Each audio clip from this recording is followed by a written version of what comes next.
I'm Daniel from Tech65, and this is the Nokia N8. This is Nokia's first Symbian 3 device that they just gave us a chance to take a look at. And let's take a look at the hardware, because the hardware actually looks quite impressive. This is actually it's a metal casing, and if you take a look, if you notice, the battery is actually internal. It's not actually replaceable, at least user replaceable, and this is actually a first. But on the other hand, because it's a full body, one single casing kind of design, the phone is actually quite durable. I mean, the product manager actually showed us his phone, which he actually got it run over by a ski by accident, and it is quite durable. Plus, on the front they have a Gorilla Glass, so it's the glass itself is actually quite durable itself as well. So let's take a look at the controls very quickly. You have right here the volume control. This is the lock switch, lock and unlock switch. They still have that, just like all the Series 60 version 5 devices. A camera shutter button.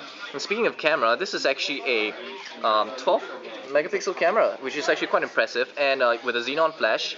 And the coolest thing is this: they actually say that this camera has an aperture of f2.8, and if you're a photographer, you'll be saying wow right now, because a phone with a f2.8 aperture is actually very impressive, and you can see the sensor is actually quite big itself. On the other side, you have a USB, micro USB. So the SIM card actually goes in here. I'm just gonna see whether you can try and open up. And then right here you have the micro SD card slot and the SIM card slot, which is right here. So that's very interesting to note.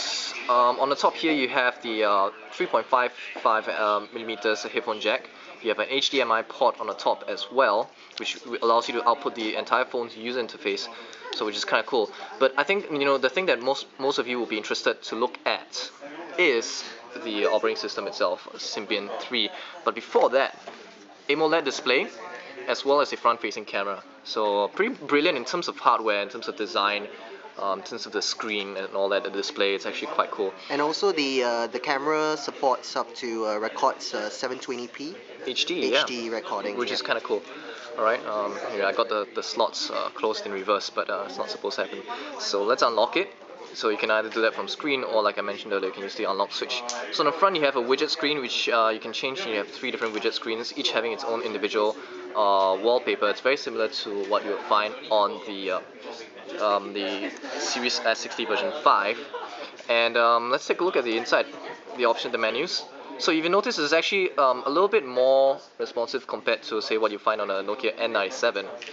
And I just wanted to show you the responsiveness of the widget screen. Yeah, so this is how responsive it is. It's up to you to judge whether it's that good or not. Alright, and we'll take a look at the applications itself. There's 2 things that we want to focus on. One is the keyboard, and the second one is the web browser, because these are some things that a lot of you will be very concerned about, and of course the camera, which we will show you. Alright, so let's open the web browser right now. And one thing is that there is multi-touch, okay?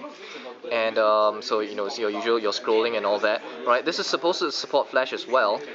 It supports only flashlight 4. So it's flashlight 4. So and another thing we would like to show you, which it's right now, as of today, in today's modern smartphone.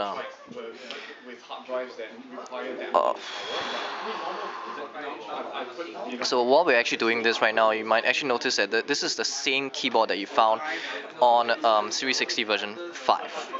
Alright, and one of the things about it is that the keyboard is almost an application on its own, and whenever you launch the keyboard, you will notice that the entire user interface of the whatever application it is gone. And if you actually go sideways, you will actually have a QWERTY keyboard as well. There is predictive, but the predictive is based on the English dictionary, not so much about the positions of the keys of your fingers. So we'll show you later on maybe the SMS application. But let's take a look at the HTML5 test score. Alright, so once again, like I mentioned, the keyboard is like an application on its own. After you hit the tick button, you still need to go to Go-To. And the HTML5 score. At the same time, you can take a look at the speed. The speed is actually quite not too bad, in terms of loading. And this is the HTML5 score. If you want to check out what your smartphone score is, html5test.com. Alright, 21. And let's take a look at how it performs with flash. So to do that, the best place to test it out is, of course, our very own Tech65.org.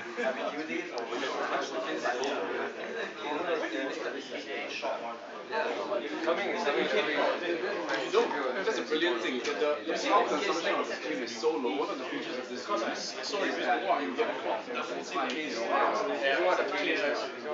does not drain the battery. One thing it is clear. You can switch it off by default. So, when I'm asleep and, I wake up, you can actually pick up the phone. Well, the other thing also is this one's the first one. So you can see that it actually loads Flash as well, so you can see our YouTube videos are actually playing. But one thing you also notice is that the moment we load this, Tech65 is very Flash heavy.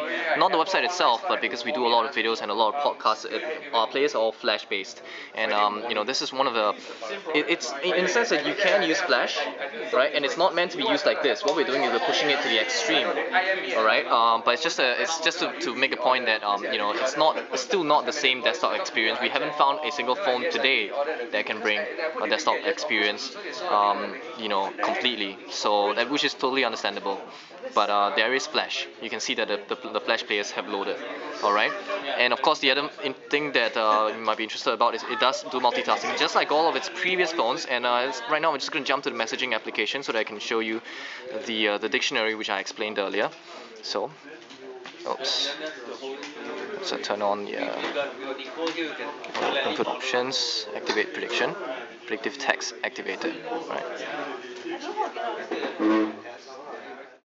So as you can see, the dictionary is actually based on the predictive dictionary is based on the alphabet, normal spelling, right? Instead of telling me brown, because the word O and I are close to each other, is giving me brim because it's a natural English dictionary prediction. So these are some of the things that you might want to take note. But let me just show you, end off with one of the most impressive features of this particular phone itself so far, which is the camera. So let's do that. Let's just press and hold the camera button.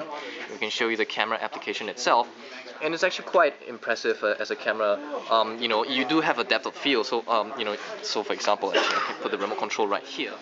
See, it's actually good enough to be, to let you have a whole sense of depth, right? That's how good the sensor is. So if you take a look, I took a picture right here, the remote, and you can see that the back is actually blurred out as well. So this is actually, it's to show you that this is actually quite a good camera as well. Like we mentioned earlier, it records 720p HD, and of course we just need to mention that this is not on retail yet, and what we're seeing might actually not be the experience might actually change and improve by the time it hits retail. So this is the Nokia N8. Right, availability in Singapore has not been announced yet, neither has the price been announced yet in Singapore, like I mentioned again, but do expect to see it in shelves in a few weeks' time. Yes. Alright, so that's it. If you've got you want to check out more videos, www.tech65.org, that is our web address.